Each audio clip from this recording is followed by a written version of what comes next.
Namo Amitābha Buddha. Dear friends, welcome. Tonight, I want to sit with you for a moment, just as you are. Have you ever laid in bed at night, the room quiet, the lights off, yet your mind keeps replaying everything? The unpaid bills, a message you didn't answer, a health worry you try not to think about, or a feeling you can't quite name, just a tightness in the chest as if life is asking too much of you all at once. So many people in America live like this, strong on the outside, responsible, always trying to hold things together. But when the day ends, the weight finally settles on the heart. What if, just for tonight, you didn't need to fix your whole life? What if peace didn't require answers, plans, or control? The Buddha taught something very gentle, that true calm does not come from solving everything, but from learning how to rest the mind where it is safe and steady.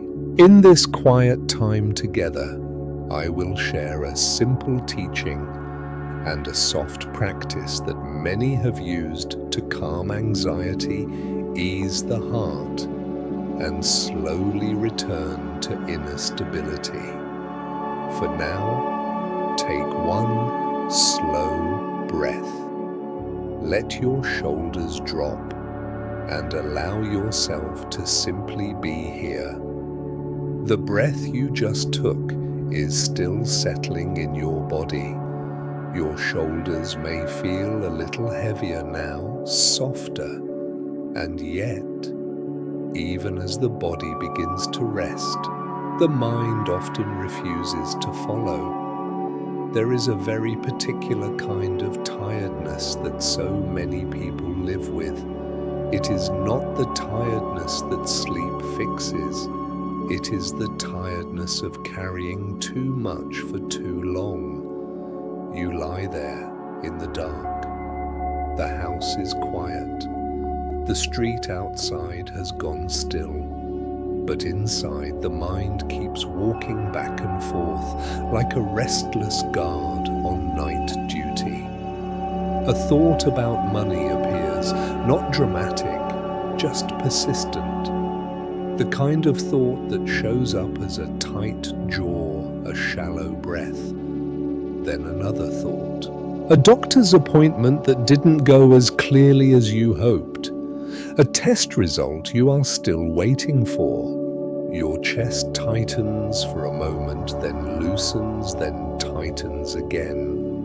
And somewhere in between, a memory, a conversation with your child, a parent getting older, a feeling that time is moving faster than you are ready for. The body is exhausted. The muscles are asking for rest. But the mind says, not yet, just one more thing to worry about. This is very common in America. People are taught to be strong, to be responsible, to stay ahead.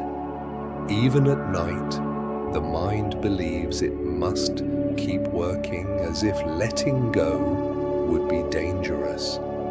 I have heard many people say the same thing in different ways. My body wants to sleep, but my mind won't let me. It's like my thoughts don't trust the night.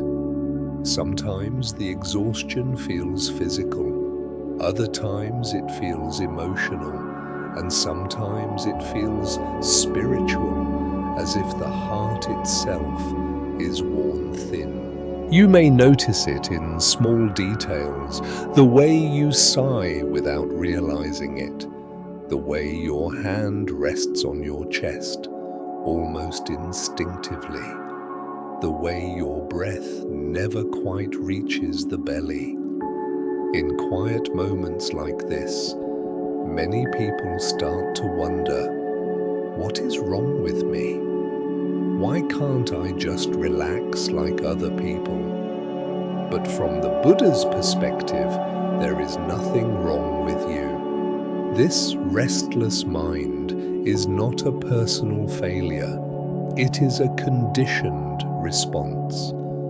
The Buddha observed that the mind, when trained for survival and control, does not know how to rest on its own. It keeps scanning, it keeps planning, it keeps replaying the past and rehearsing the future. Not because it wants to hurt you, but because it has learned to believe that constant vigilance equals safety. This is why, even when the body lies down, the mind stays standing. There is a gentle image often used in Buddhist teaching. The mind is compared to a glass of water that has been shaken all day. As long as it is being moved, the water stays cloudy. But when the glass is placed down and left alone, clarity begins to return on its own. Most people try to calm the mind by shaking it less forcefully, by thinking better thoughts, by distracting themselves, by forcing relaxation. But the Buddha pointed to something quieter. He suggested that peace comes not from fixing the mind, but from understanding why it is restless in the first place. At night, when everything slows down, the mind finally has space to speak. And what it often speaks is fear. Not always loud fear. Sometimes it is very soft. A whisper that says, "What if something goes wrong? What if I'm not doing enough? What if I lose what I'm holding?" These fears are rarely about one specific problem. They are about uncertainty itself. And here is where the teaching becomes very kind. The Buddha did not ask people to stop caring. He did not ask them to stop loving or planning or protecting their families. He simply asked them to notice how much tension comes from trying to control what cannot be controlled. Change, aging, health, other people's choices, the future. When the mind fights these realities, it never sleeps. There is a moment many people recognize. You finally start to drift. And then a thought pulls you back. The heart beats a little faster. The eyes open again. That moment is not a failure. It is a sign. It is the sign of a mind that has been carrying responsibility alone for too long. In Buddhist understanding, this is not solved by more effort. It is softened by learning how to rest the mind somewhere. It does not have to defend itself, not in distraction, not in avoidance, but in a place of steadiness. The Buddha taught that suffering increases when the mind believes it must hold everything together by itself. When it forgets that there is a deeper ground beneath the noise. This deeper ground is not excitement. It is not positive thinking. It is stability. The kind of stability that allows thoughts to come and go without being chased. The kind that allows fear to pass through without becoming a story. The kind that lets the body sleep even if life is not perfectly resolved. Tonight, nothing needs to be solved. Nothing needs to be decided. Nothing needs to be fixed. The tiredness you feel is not asking for answers. It is asking for permission. Permission to stop holding. permission to rest without guilt, permission to trust that you do not have to stay alert to deserve safety. As we continue, we will gently explore how the Buddha understood this restlessness of the mind and how simple spiritual practice can give the mind a place to settle, even when life remains uncertain. For now, simply notice this. Your body is already here. The bed is already supporting you. The night is already holding the world in quiet, and you are allowed to be held too. The night is already doing its quiet work. The world outside has softened, and in this stillness, something important is ready to be seen. What keeps the mind awake is not always the problem itself. It is the fear that the problem will stay forever.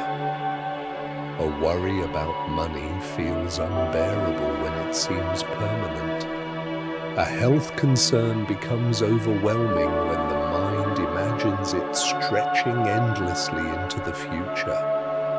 A strained relationship hurts most when the heart believes, this is how it will always be. This is where many people misunderstand one of the Buddha's most gentle teachings, impermanence.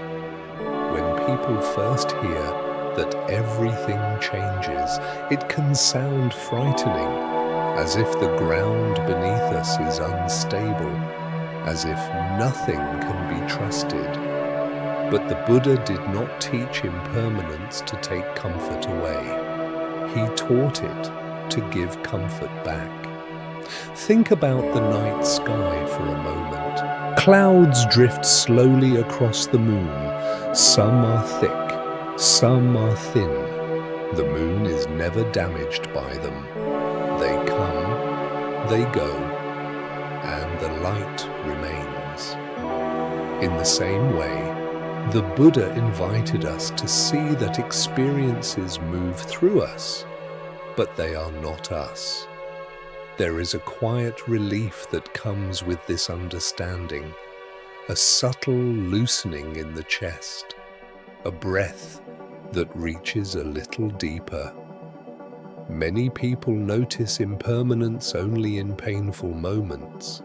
A job ends, a body changes, a loved one grows distant or passes away, and the heart tightens, saying, this should not be happening.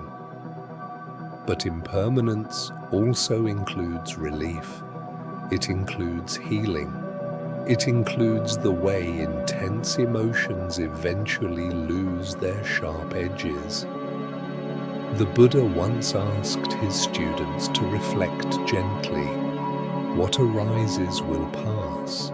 What passes does not belong to you.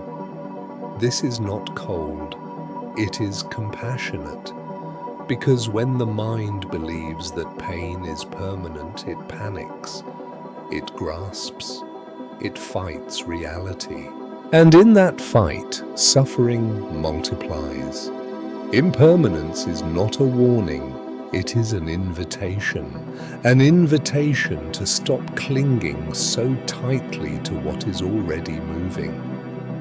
In daily life, clinging often looks very normal. It looks like replaying conversations at night. It looks like planning every possible outcome. It looks like holding the breath without realizing it. The body reveals it clearly, a jaw that never relaxes, shoulders raised as if bracing for impact, hands curled even while lying still. The Buddha noticed this long ago. He saw that the human mind tries to freeze life into something predictable, even though life refuses to stay still. And when life moves anyway, the mind feels betrayed. Here is the gentle shift the Buddha offered. Instead of asking life to stop changing, he encouraged people to learn how to loosen their grip, not to become indifferent, not to stop caring, but to care without squeezing. There is a difference. You may have felt it before, perhaps without naming it. A moment when you accepted something you could not change. The body softened, the breath slowed. The heart felt strangely open, even if sadness was still present. That is not giving up. That is wisdom beginning to settle. Impermanence, in Buddhist understanding, does not say nothing matters. It says everything matters because it is brief. When we remember that moments pass, we stop postponing kindness. We stop postponing forgiveness. We stop postponing rest. This teaching is especially meaningful at night. The mind often lies awake trying to secure tomorrow, but tomorrow is not here. Only this breath is. The Buddha did not ask people to deny uncertainty. He asked them to meet uncertainty with a steady heart. Imagine holding a small bird. If you squeeze, it suffers. If you open your hand completely, it flies away. But if you hold gently, it rests. This is how the Buddha invited us to hold life. The worries you carry tonight are real. They matter, but they are not meant to be clenched. Impermanence allows the heart to say, this feeling is here now, and it will change. This situation is difficult, and it will not stay exactly as it is. Even fear becomes more workable when it is not treated as permanent. There is a quiet practice the Buddha suggested, often used in moments like this. When a thought arises, simply notice it as a visitor. No argument, no story, just a soft acknowledgement. This too is passing. Some people find it helpful to imagine the sound of a distant bell. It rings once, the sound lingers, and then it fades into silence without effort. Thoughts behave the same way when they are not chased. Impermanence does not remove responsibility. It removes unnecessary suffering. You still care for your family. You still take care of your health. You still show up for your life. But you stop demanding that life stay fixed in order for you to rest. This is why impermanence leads not to fear, but to release. Release does not mean dropping everything. It means dropping the illusion of control. As the night deepens, notice what happens when you stop arguing with change, when you stop asking the moment to be different. There is often a small shift, a sense of space around the problem, a feeling that you are no longer trapped inside the thought. This space is where peace begins. Not because everything is resolved, but because the heart is no longer resisting reality. The Buddha taught impermanence to help people sleep with open hands, to let the day fall away without carrying it into the night. You do not need to push your worries out. You do not need to solve them. Simply allow them to move like clouds across the sky of awareness. As we continue, we will explore why clinging feels so natural and how the mind learns to grasp in the first place. For now, let this understanding rest with you. Nothing you are feeling is frozen. Nothing you are facing is fixed forever. And in that truth, there is room to breathe. As that space opens, another truth quietly reveals itself. Much of what we call suffering does not come from change itself. It comes from how tightly we hold on while everything is already moving. You can feel it in the body if you pause for a moment. Notice the hands. Are the fingers curled even now? Notice the breath. Is it shallow, as if guarding something precious? This is the body's language of holding. Many people believe they are suffering because life is unstable. But the Buddha observed something more subtle. He saw that pain deepens when the mind says, "This must stay," or "This must not change." Clinging often hides behind good intentions. We cling because we love. We cling because we want to protect our family. We cling because we want to feel safe. A parent lies awake, replaying conversations with a child, holding an image of who they hope that child will become. A partner holds tightly to the idea of how love should feel, even as the relationship shifts. A worker clings to a role, a title, a sense of usefulness long after the body is asking for rest. On the surface, this looks like responsibility, but inside it feels like pressure. The Buddha described this pressure as grasping, not grasping with the hands, but with the heart. There is a quiet way to see it.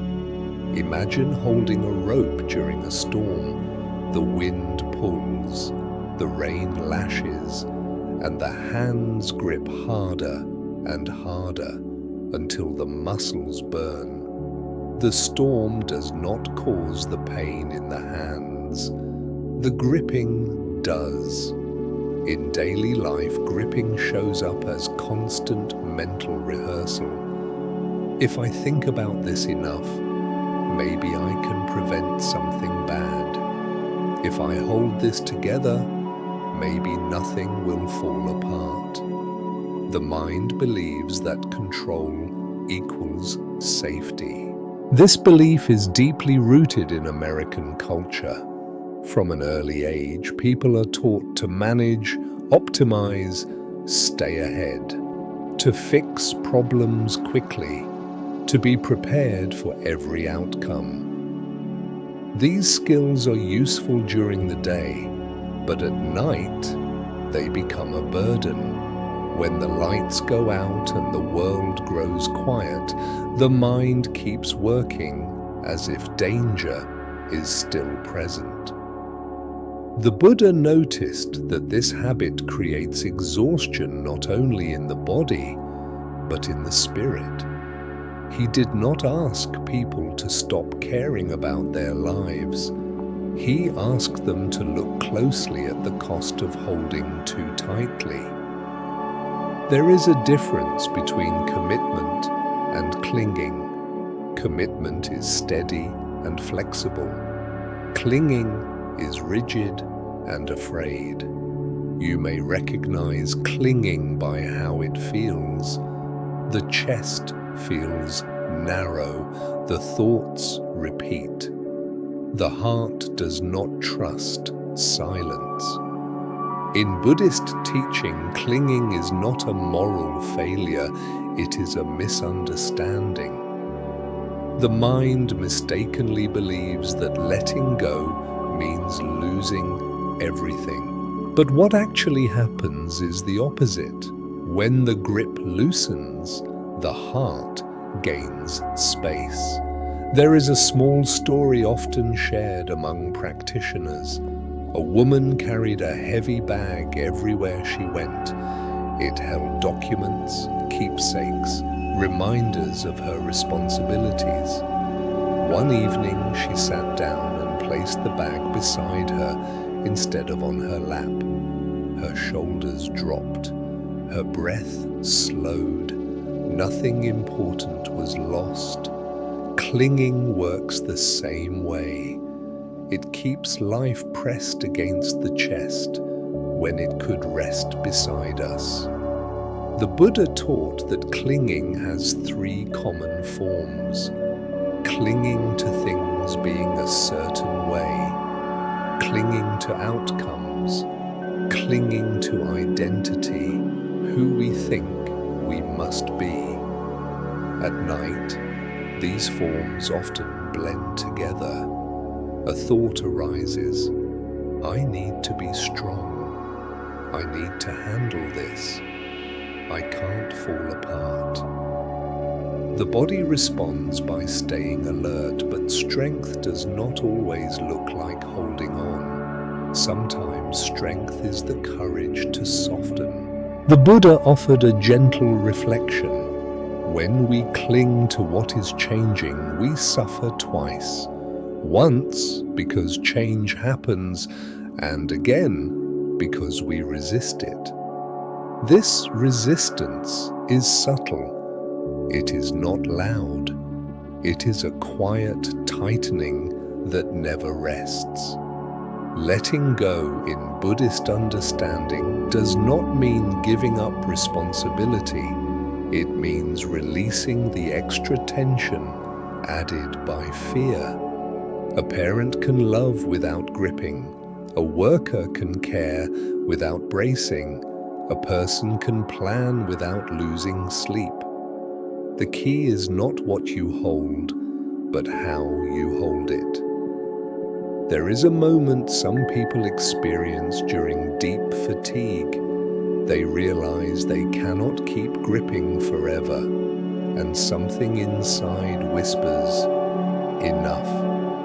That whisper is wisdom. When the grip loosens even slightly, the body responds immediately.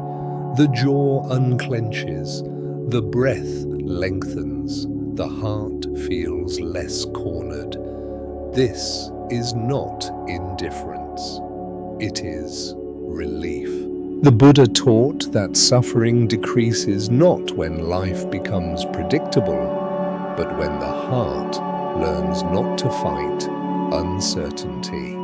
You do not need to force yourself to let go of everything tonight. That would only be another form of pressure. Instead, you can begin with one small release. Perhaps you let go of one expectation, one replayed conversation, one imagined future problem, just for now. Some people find it helpful to imagine opening the hands. Nothing dramatic, just turning the palms upward, feeling the muscles soften. Others imagine placing their worries on the floor beside the bed, not abandoning them, just letting them rest. The Buddha emphasized that letting go is a practice, not a command. It happens gradually as trust grows. Trust that you do not have to carry everything alone. Trust that rest is not negligence.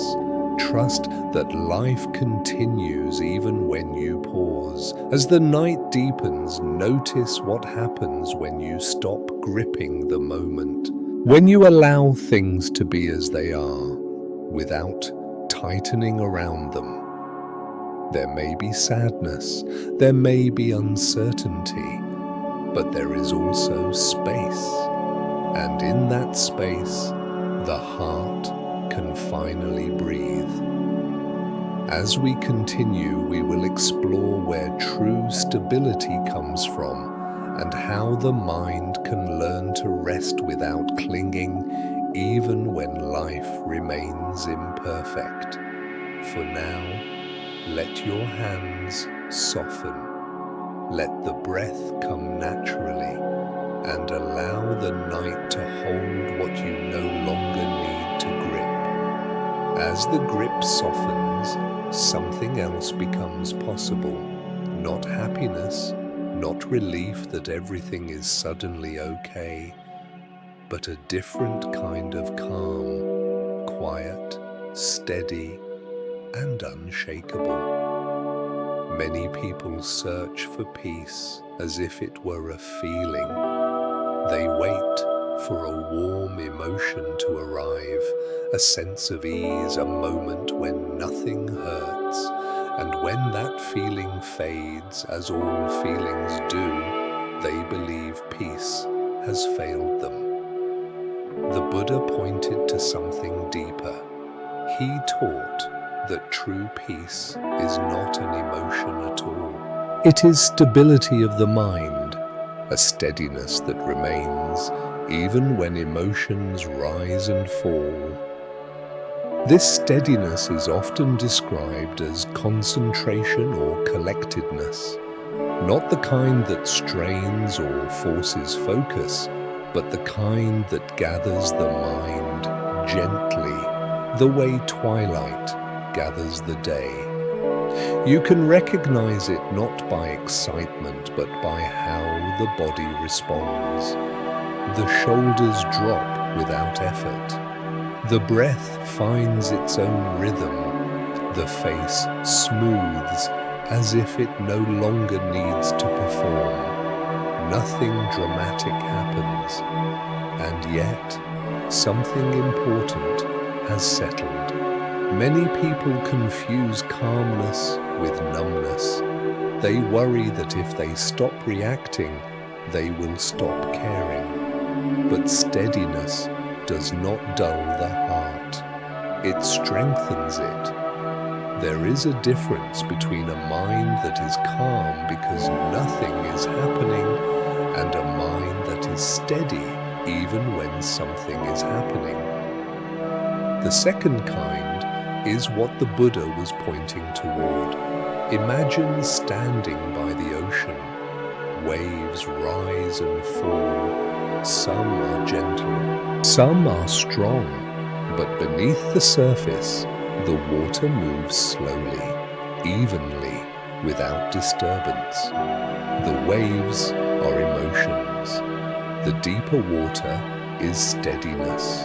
Most of us live on the surface. Every feeling pulls us.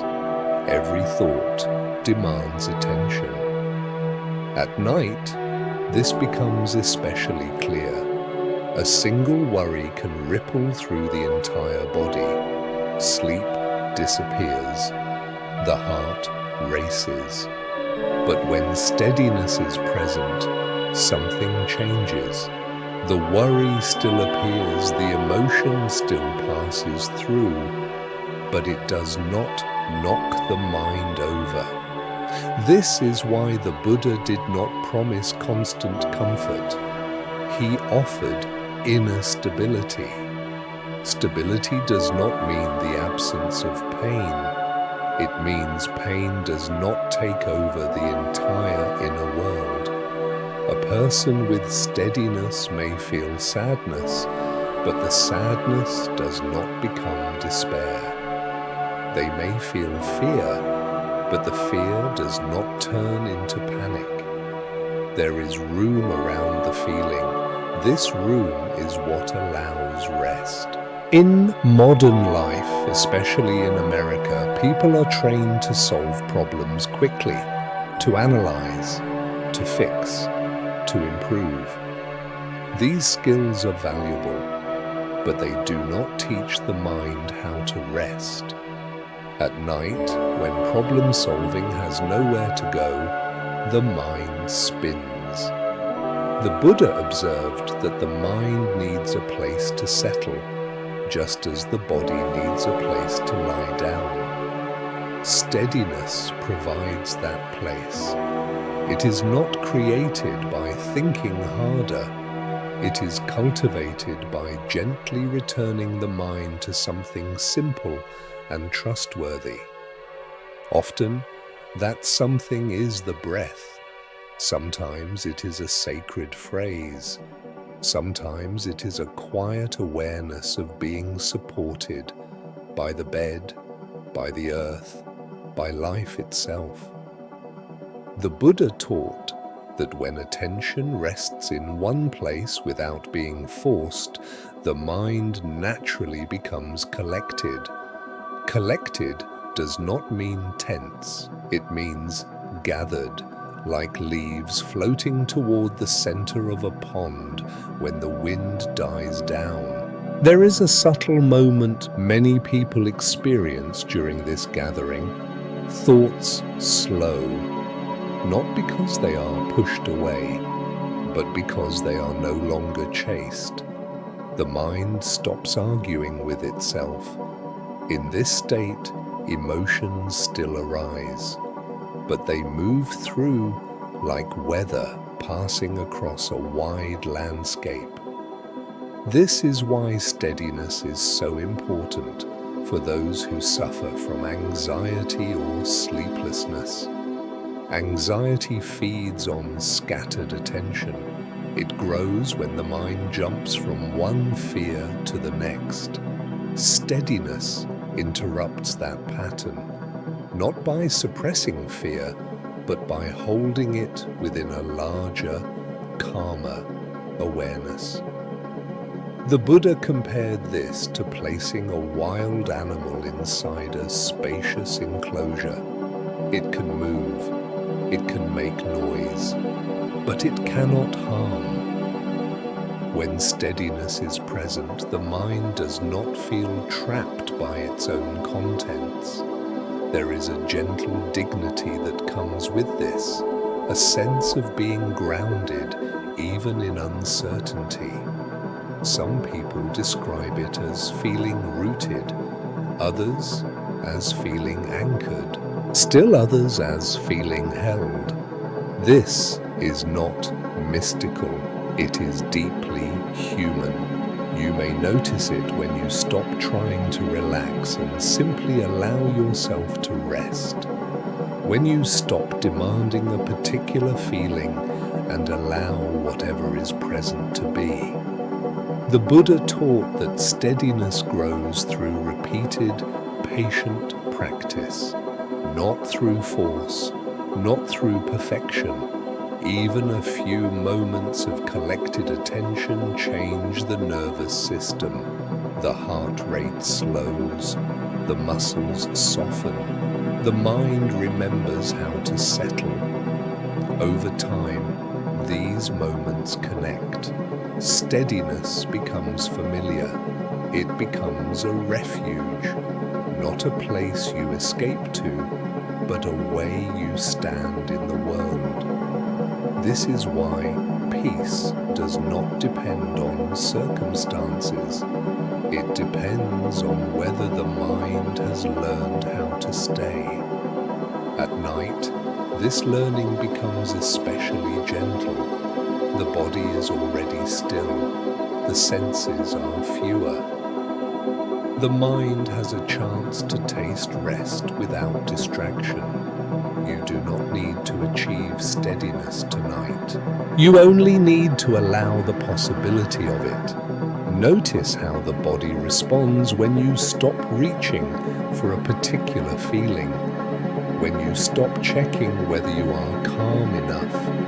There may be a quiet shift, a sense of being gathered, a feeling of enoughness. That is steadiness beginning to take root. As we continue, we will look at how daily actions and inner habits shape this steadiness over time and how the mind learns, slowly and naturally, to rest in what is trustworthy. For now, let the body be where it is. Let the breath move as it wishes, and allow the mind to settle, not into silence, but into stability. That is where true peace lives.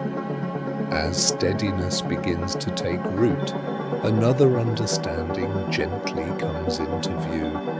Many people carry a quiet fear beneath their worries, a fear that says, maybe I deserve this.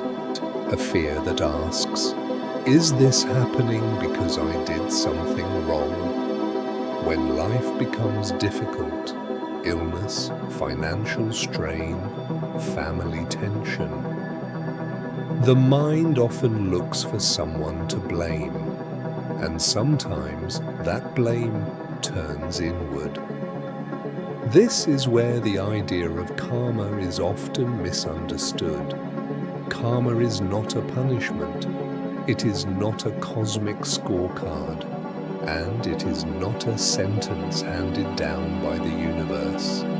The Buddha described karma as movement, a flow, a current shaped by actions, words, and thoughts over time, like a river. You cannot point to one drop of water and say, this alone caused the flood. The river forms slowly through countless streams joining together. In the same way, karma forms through habits. Small choices repeated, ways of responding that become familiar.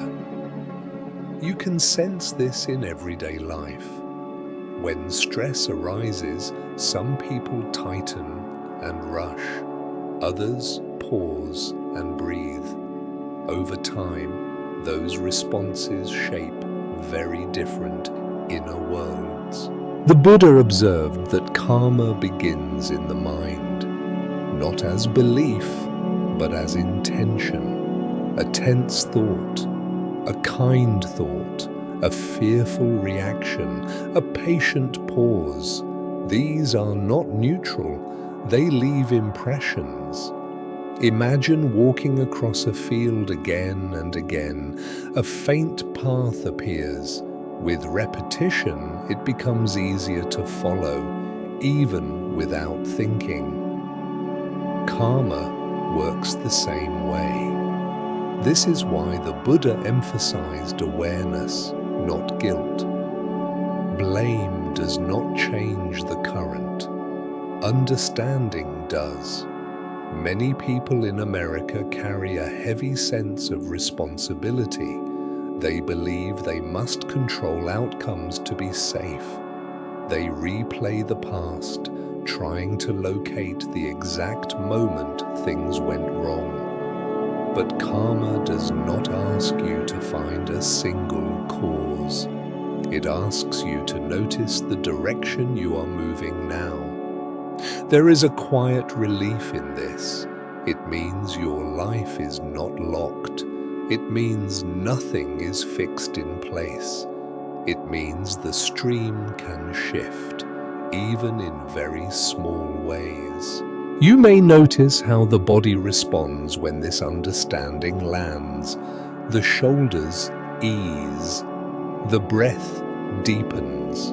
The face softens, as if it no longer needs to defend itself. Karma does not say, this is your fault. It says, this is how things are unfolding, and they can unfold differently.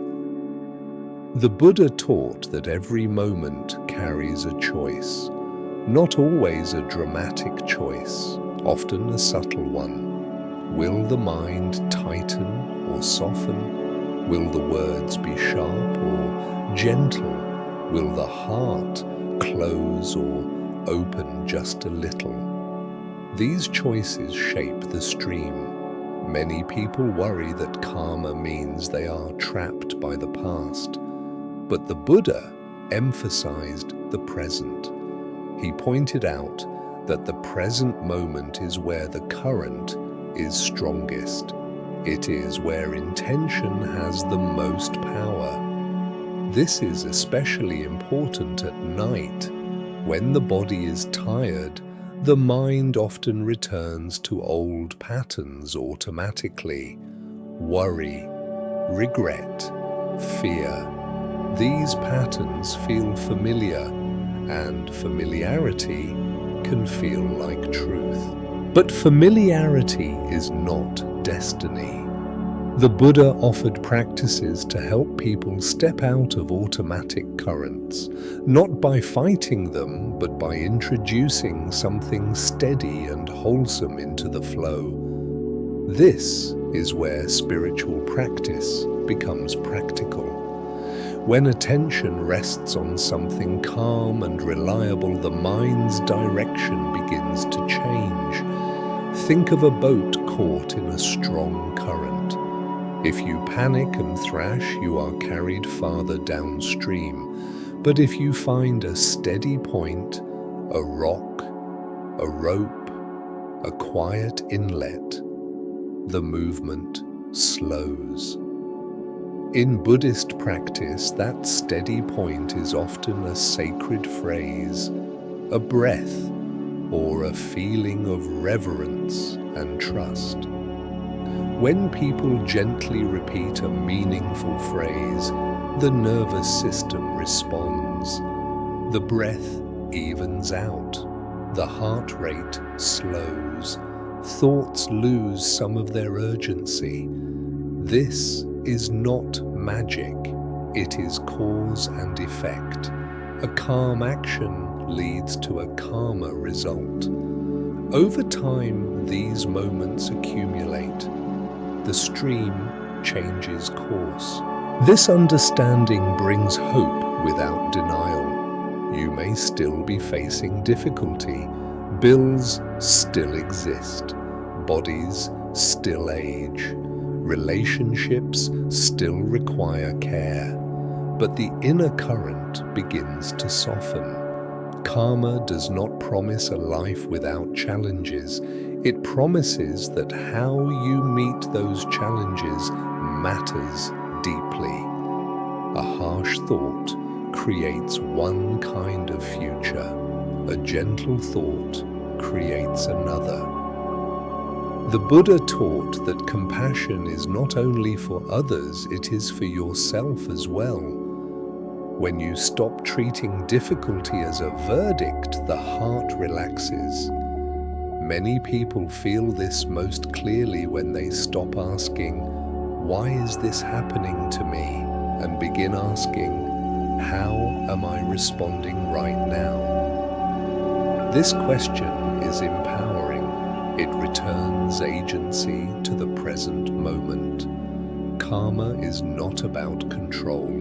It is about participation. You are always participating in the direction of your life, even when circumstances are beyond your control. At night, this participation becomes very simple. You choose where to place attention. You choose whether to feed worry or settle the mind. You choose whether to meet yourself with harshness or kindness. These choices matter. They shape tomorrow's inner landscape. The Buddha emphasized that wholesome actions do not need to be large. A single moment of patience matters. A single moment of gratitude matters. A single moment of trust matters. These moments leave gentle impressions. They build a different kind of momentum. As this understanding settles, many people notice a shift, a feeling of being less trapped by their story, a sense that life is not happening to them, but through them. This is not blame. It is possibility. You are not being punished by life. You are moving within it, and movement means change. As the night continues, allow this idea to rest with you. You do not need to correct the past. You do not need to fear the future. Right now, a calmer current is available. In the next moments, we will explore how this current becomes stronger through simple, steady practice. How the mind learns gently and patiently to flow toward peace instead of resistance. For now, let the body rest. Let the breath come and go naturally, and allow yourself to trust that the stream can change, one quiet moment at a time. When the current begins to soften, the mind naturally looks for something steady to hold, not to cling to in fear, but to rest against with trust. There are moments, especially at night, when the mind does not know where to land. Thoughts feel slippery, breathing feels shallow, the body is tired, but attention keeps drifting. In those moments, simply telling the mind to be quiet rarely works. The mind needs an anchor.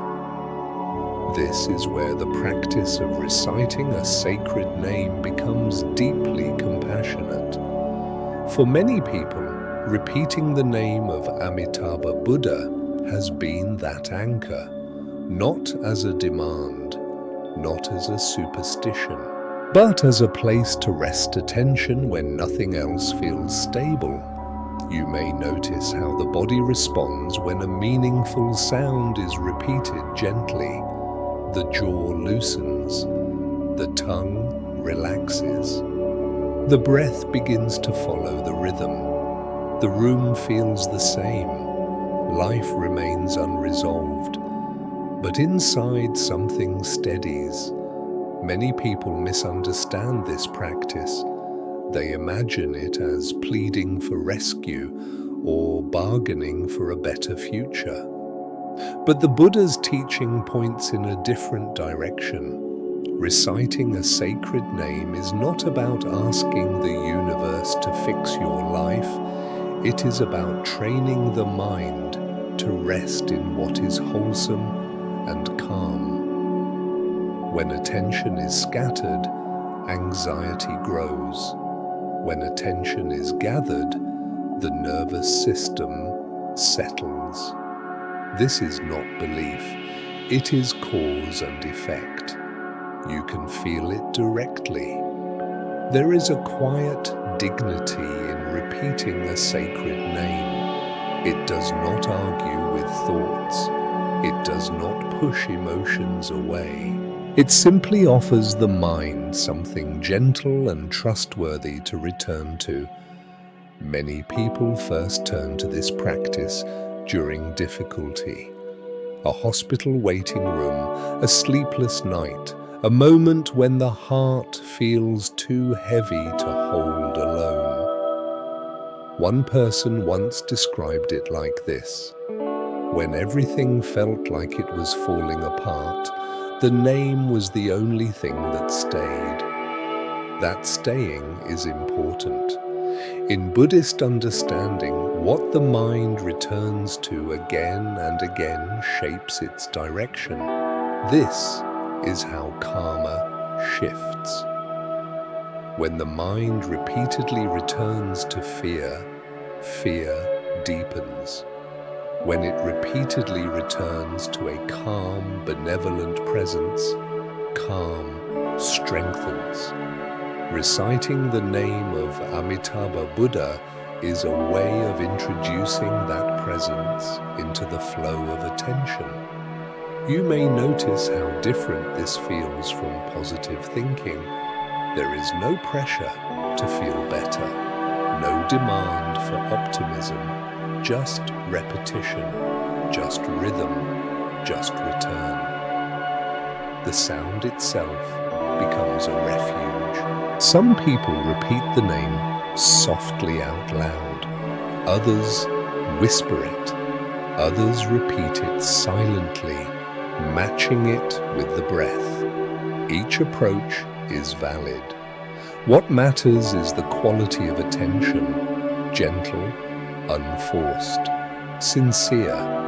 There is a reason this practice has endured across cultures and centuries. It meets the human mind where it is most vulnerable. At night, when defenses are down, when control loosens, when the heart is exposed. The Buddha taught that faith is not blind belief, it is trust built through experience. When people repeat the sacred name and feel the body soften, that trust grows naturally. They begin to sense that they are not facing the night alone. This does not mean problems disappear, but the sense of isolation does. The practice also works quietly on a deeper level. Each repetition is an intentional action, a small but meaningful choice. Instead of feeding worry, the mind feeds steadiness. Instead of rehearsing fear, the mind rehearses refuge. Over time, this changes the inner landscape. Even when you are not actively reciting, the echo remains. A calmer baseline, a softer response to stress, a quicker return to balance. Some people worry that relying on a sacred name makes them weak, that they should be able to handle things on their own. But the Buddha never taught isolation as strength. He taught wise support. Just as the body leans on the bed to rest, the mind is allowed to lean too. There is no virtue in struggling alone. In American culture, independence is often praised above all else. But spiritual maturity includes knowing when to rest in something greater than personal effort. Reciting a sacred name is not giving up responsibility. It is setting down unnecessary strain. You are still living your life, still making decisions, still caring for those you love. But you are no longer asking your worried mind to do everything by itself. There is a subtle moment many people notice during this practice. After repeating the name for a while, the sound seems to recite itself.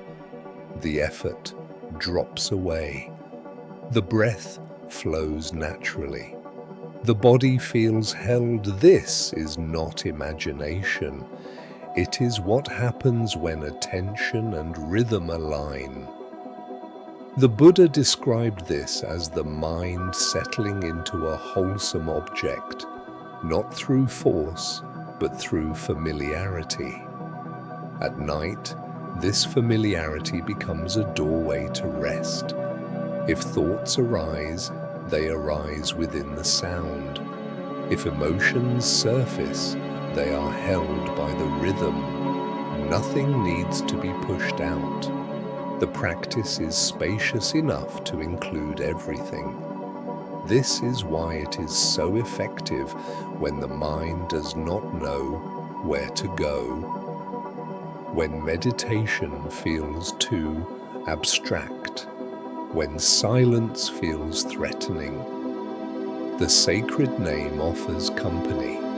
As the night continues, you may begin to sense a quiet confidence. Not confidence that everything will be easy, but confidence that you can meet whatever arises without being overwhelmed. This is not borrowed strength, it is cultivated. Each gentle repetition leaves a trace, a small imprint of steadiness, a reminder that peace is something the mind can return to again and again. As we move forward, we will gently enter a guided practice, allowing this understanding to become something you feel directly in the body and breath. For now, let this be enough to know. when the mind does not know where to rest, it is allowed to rest here, in sound, in rhythm, in trust. You are not asking for rescue, you are remembering how to come home. Now let the understanding settle into something you can feel. You do not need to sit up, you do not need to change anything. Simply allow the body to rest exactly as it is. Notice how the bed supports you, the weight of your back, the quiet contact beneath your shoulders, your legs, your feet. There is nothing you need to hold.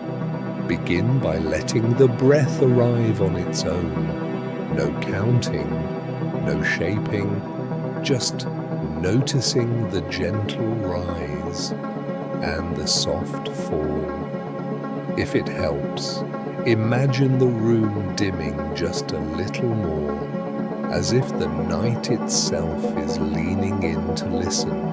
Now, bring your attention to the mouth and jaw. See if they can soften, the tongue resting easily, the space behind the eyes widening. You may hear distant sounds, a car passing, a clock ticking. Let them come and go without following them. In a moment, we will introduce a simple rhythm, not to force the mind into silence, but to give it something steady to rest upon. Gently, softly, begin to repeat the sacred name, Amitābha Buddha. You may say it quietly out loud, or whisper it, or repeat it silently in the mind. Choose the way that feels most natural. Let the name move at the pace of your breath. Inhale, Amitābha. Exhale, Buddha. There is no need to pronounce it perfectly. There is no need to keep a strict rhythm. Allow it to be human, allow it to be warm. As you repeat the name, notice what happens in the body. Perhaps the shoulders drop a fraction. Perhaps the breath deepens without effort. Perhaps nothing obvious happens at all. All of this is okay. If thoughts arise, let them pass through the sound. Do not chase them. Do not argue with them. Simply return. Amitābha Buddha. Each repetition is like placing a small stone in a stream. The water still moves, but the current slows. If worry appears, let it sit beside the name. There is room for both. If emotion surfaces, allow it to be held by the rhythm. No fixing, no pushing away. Amitābha Buddha. You may notice moments when the mind drifts, when the sound fades, when a thought carries you elsewhere.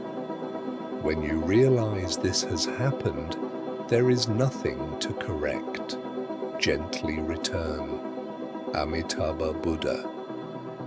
This returning is the practice, not perfection, not control, but patience.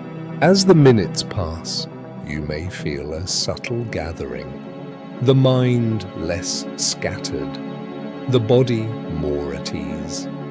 The face may soften as if it no longer needs to hold an expression. Let the breath continue to guide the pace. Inhale, Amitābha. Exhale, Buddha. If speaking feels like effort, allow the sound to repeat itself quietly inside, as if it is echoing in the background. Some people sense the sound settling in the chest. Others feel it moving with the breath. Others simply feel less alone. All experiences are welcome. There is no goal to reach in these minutes, no state to achieve. This is not about becoming calm. It is about allowing calm to approach on its own. Amitābha Buddha. If the body begins to feel heavy, let it. If the eyelids flutter, allow them to close more deeply. If sleep begins to approach, there is nothing you need to hold on to. The practice continues even as consciousness softens. Each repetition leaves a gentle trace, a mark of steadiness, a sign of care. As the name continues, notice how the night holds you. The world does not ask anything of you right now. You are not needed anywhere else. Amitābha Buddha. If you feel resistance, a thought saying this should be different, let that thought pass too. The sound does not judge, it does not demand, it simply stays.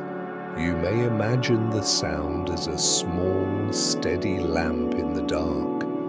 Not bright, not dramatic, just enough to see by. When attention rests here, the nervous system remembers how to settle. The heart remembers it does not need to stay alert. This is how steadiness grows, quietly, through repetition, through trust. Amitābha Buddha. As these minutes come to a close, you do not need to stop the practice. If it wishes to continue on its own, allow it. If it fades into silence, allow that too. Nothing is lost.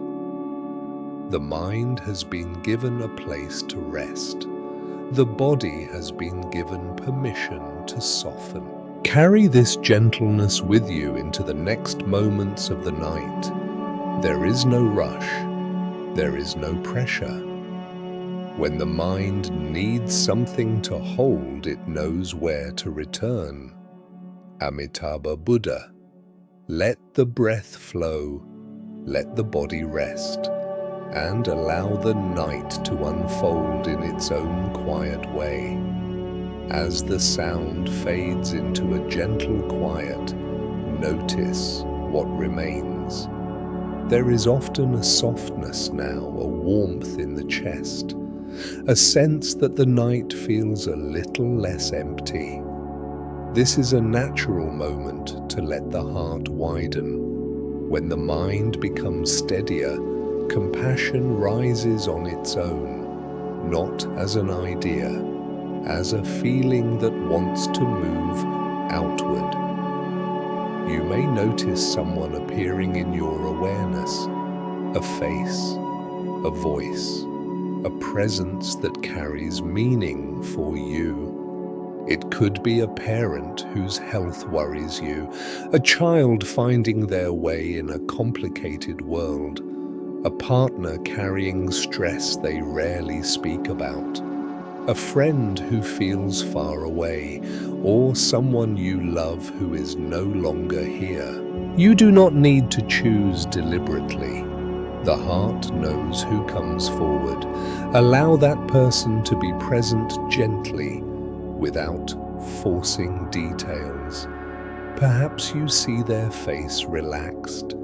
Perhaps you sense them resting. Perhaps you simply feel their name. There is a quiet teaching in Buddhism that speaks to this moment. When the heart cultivates calm and kindness, that goodness does not need to stay contained. It can be shared, not as a transaction, not as a demand, but as a wish offered freely. Imagine the steadiness you have touched tonight as a soft light within you, not bright, not overwhelming, just warm and steady.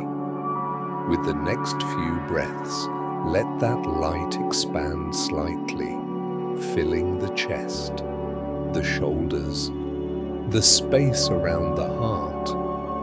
Now, without words at first, allow this light to move toward the person who came to mind. You are not pushing it. You are not sending it away from yourself.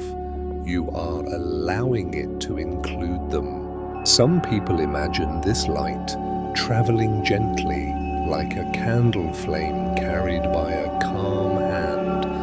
Others imagine it already present, as if connection does not require distance. Either way is fine. If words feel natural, you may allow a simple intention to form, something quiet and sincere. May you be safe. May your heart be at ease. May you feel supported in ways you cannot see. There is no need to say this out loud. The tone matters more than the phrasing. As you hold this intention, notice what happens inside you. Often, the chest softens further. The breath deepens. The face relaxes, almost into a faint smile. This is not imagination. This is the nervous system responding to kindness. Many people worry that caring for others will drain them, but the Buddha observed something different. When kindness arises from steadiness, it does not deplete, it nourishes. This is why dedicating goodness to others is part of spiritual practice.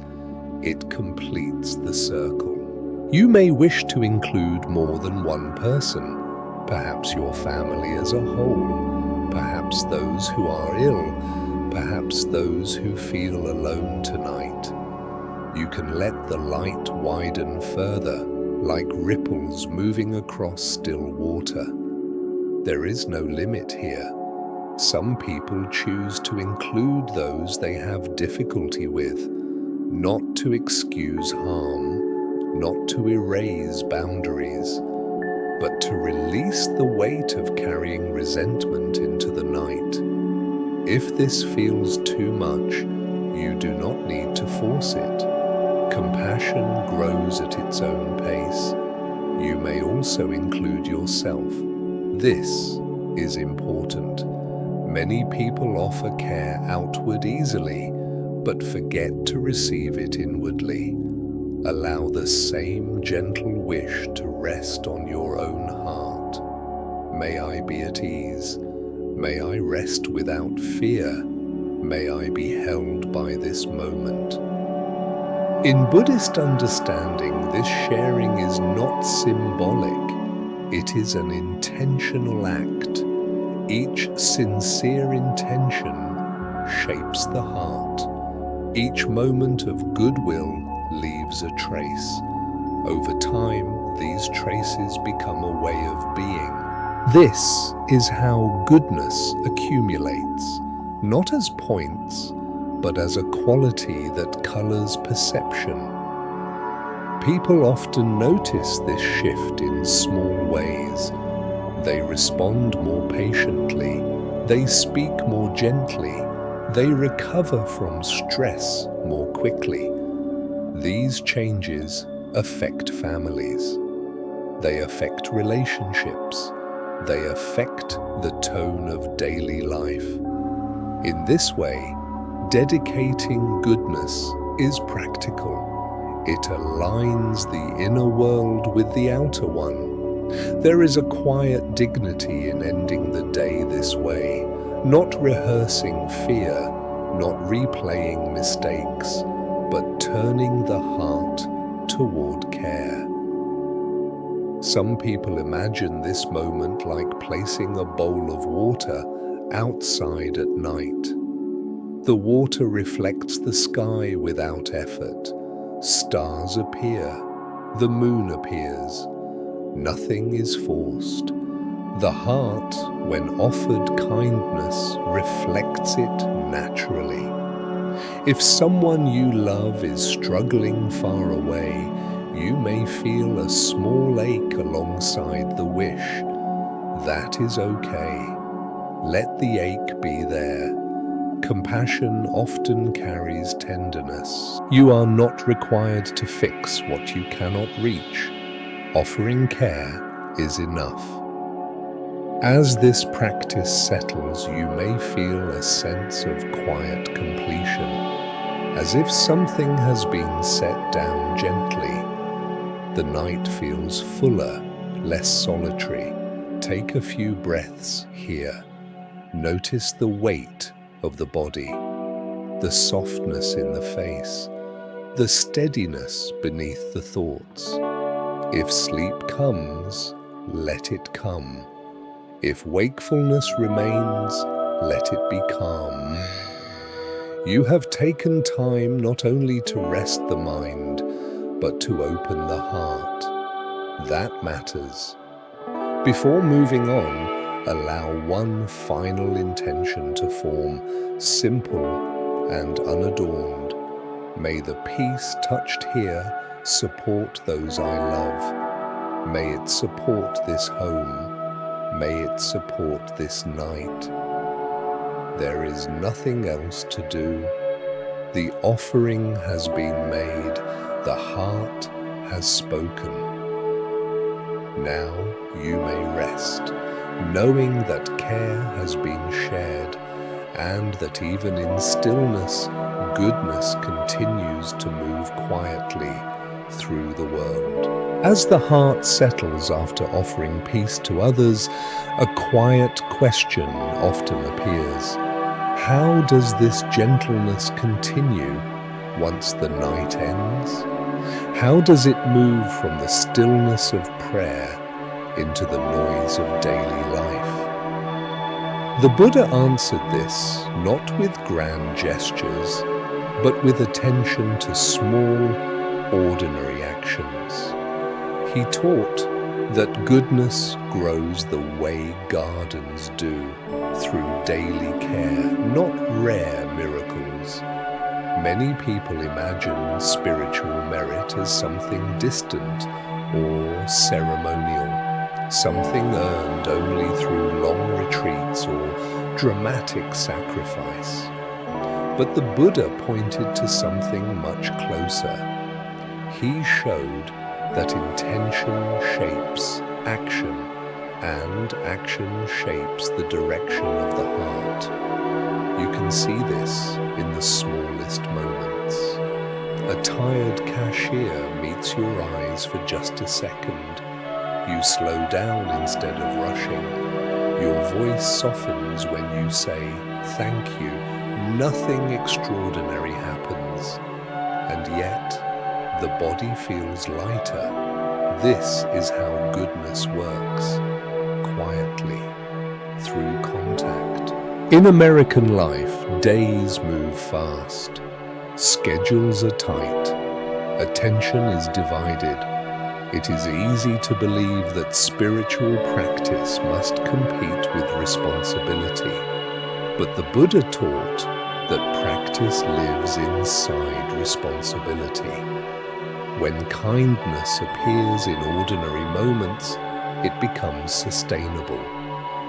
You may notice this when you choose patience instead of irritation, when you listen without planning your response, when you offer help without needing recognition. These moments do not announce themselves, but they leave a trace. Over time, these traces change how the mind meets difficulty. A person who regularly acts with care recovers from stress more quickly, sleeps more deeply, carries less resentment. This is not reward, it is cause and effect. The Buddha emphasized that goodness does not need to be large to be powerful. A small action, repeated often, shapes the current of a life. Consider how habits form. A daily cup of coffee trains the body to expect comfort. A nightly scroll trains the mind to stay alert. In the same way, small acts of generosity train the heart. Generosity does not always involve money, though sometimes it does. In America, people often think of giving only in financial terms, but generosity includes time, attention, and restraint. It includes letting someone go first. It includes choosing not to speak harshly. It includes offering help without being asked. These choices accumulate. They build a sense of inner abundance. When the heart knows it can give, fear loosens its grip. This is especially important during times of uncertainty, when finances feel unstable, when health feels fragile, when the future feels unclear. The instinct in these moments is to tighten, to conserve, to protect. But the Buddha observed something counterintuitive. When the heart opens, even slightly, it feels safer. This does not mean being careless. It means not letting fear make all the decisions. You may notice how different it feels to act from generosity rather than obligation. The body moves more easily. The breath flows. There is also a form of generosity that involves restraint, not taking more than needed, not adding to harm, not feeding unnecessary conflict. In daily life, this can look like turning off the news before it overwhelms you, choosing rest over endless productivity, allowing yourself to be enough. The Buddha considered these acts just as meaningful as outward giving because they protect the mind. Another simple way goodness grows is through gratitude, not forced positivity, just noticing what supports you. A warm meal, a quiet street, a familiar voice. Gratitude steadies attention. It reminds the heart that not everything is lacking. This steadiness makes it easier to be kind. Many people notice that when they begin their day with one small, wholesome intention, the rest of the day feels different. Not easier, but more navigable. A woman once described it this way: when I stopped trying to fix everything and just focused on being decent in small moments, my life stopped feeling so heavy. That lightness matters. It changes how you show up at home, how you speak to those you love, how you carry stress. The Buddha taught that goodness is not something you accumulate for later. It is something you live. Each small act is a seed. Some sprout quickly, others take time. You may not see immediate results. That is okay. Seeds work underground. In the evening, when the day is done, the heart often reviews what has happened. When that review includes moments of kindness, sleep comes more easily. The mind rests in the knowledge that it has not contributed to harm. This is a form of peace that does not depend on circumstances. It depends on alignment, living in a way that does not fight your own conscience. This is especially meaningful in family life. Small acts of care, checking in, listening fully, letting go of the need to be right, shape the emotional climate of a home. They create safety. Children feel it, partners feel it, even silence feels different. The Buddha emphasized that these everyday actions are not separate from spiritual goals. They are the path itself. When goodness becomes ordinary, the mind relaxes. It no longer feels the need to prove itself. There is a quiet confidence that grows from knowing you are contributing, even in small ways. This confidence supports you during difficulty. When challenges arise, the heart remembers, I know how to meet this without closing. That memory is powerful. As the night continues, you might reflect gently on one small action from today, something kind, something patient, something restrained. Let that memory settle in the body.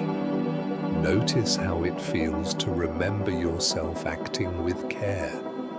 This feeling is not pride, it is alignment. You do not need to plan a better tomorrow right now. You do not need to resolve anything. Just allow the truth to land. Small goodness matters. It shapes sleep. It shapes relationships. It shapes the direction of a life. As rest approaches, let this understanding soften the heart. You are not required to carry the world. You are invited to meet it gently, one moment at a time. And in those moments, goodness grows, quietly, steadily, like a lamp that keeps burning through the night. As the night settles into its deepest quiet, notice how little effort is needed now. The body is heavier, the breath moves more slowly, the face no longer holds the day. There is a moment many people feel at the end of a long evening like this, a soft release, as if something inside finally says, you can stop now. That voice is not weakness, it is wisdom. Tonight, you have not tried to fix your life. You have not chased answers. You have not demanded certainty from an uncertain world. You have simply allowed the heart to soften. You have seen that change is not an enemy, that holding too tightly creates pain. That peace is not a feeling you must force, but a steadiness you can rest into. That your actions, even the smallest ones, shape the direction of your inner life. And that when the mind does not know where to go, it is allowed to rest in something gentle and trustworthy. This understanding does not need to be remembered perfectly. It does not need to be reviewed or repeated. It has already settled where it needs to settle. The Buddha taught that wisdom is not carried in the head. It is carried in how the body responds to life. You may notice that response now, the shoulders resting closer to the bed, the breath touching the belly without effort, the jaw no longer clenched. These are signs of alignment. Nothing dramatic has happened, and yet something essential has shifted. You are no longer standing guard over the night. You are allowed to rest. This does not mean tomorrow will be easy. It does not mean problems have disappeared, but it does mean you do not have to carry everything into sleep. The mind can lay its burdens down, even temporarily. The heart can trust that it will be able to meet whatever comes when it comes. There is a quiet confidence in this trust. It is the confidence that comes from knowing you do not face life alone, that there is support beneath you even when you cannot name it. That goodness, once cultivated, continues to move quietly through your actions, your words, your intentions. As you rest, allow yourself to feel gratitude, not as a task, but as a natural response. Gratitude for the body that has carried you through another day, for the breath that continues without instruction, for the small moments of kindness you offered or received, even if they seemed insignificant at the time. These moments matter. They shape the tone of your life more than you realize. The Buddha taught that peace is not built all at once. It is built moment by moment through gentle choices. Tonight was one of those moments. You chose to pause. You chose to listen. You chose to soften rather than harden. That choice leaves a trace.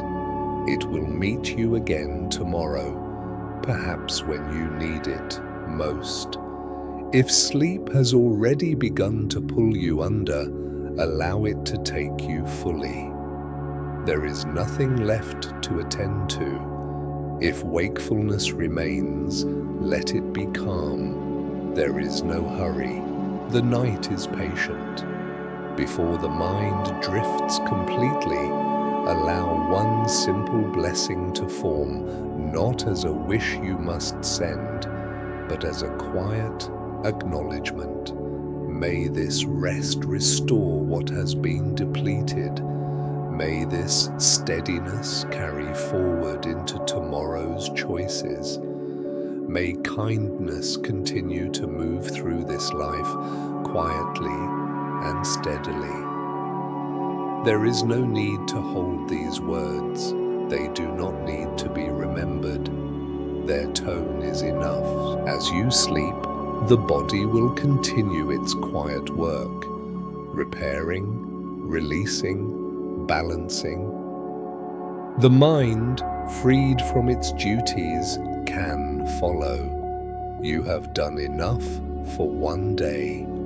If this time together brought even a small measure of ease, you are welcome to return another night, not out of obligation, but out of care for yourself. And if you feel moved, you may quietly share this space with someone else who needs rest. Sometimes the simplest offerings travel the farthest. For now, let the night hold you. Let the breath guide you. Let the world continue without your supervision. Tonight, you are allowed to rest. And in that rest, life continues, gentle, changing, and quietly supported, just as it is.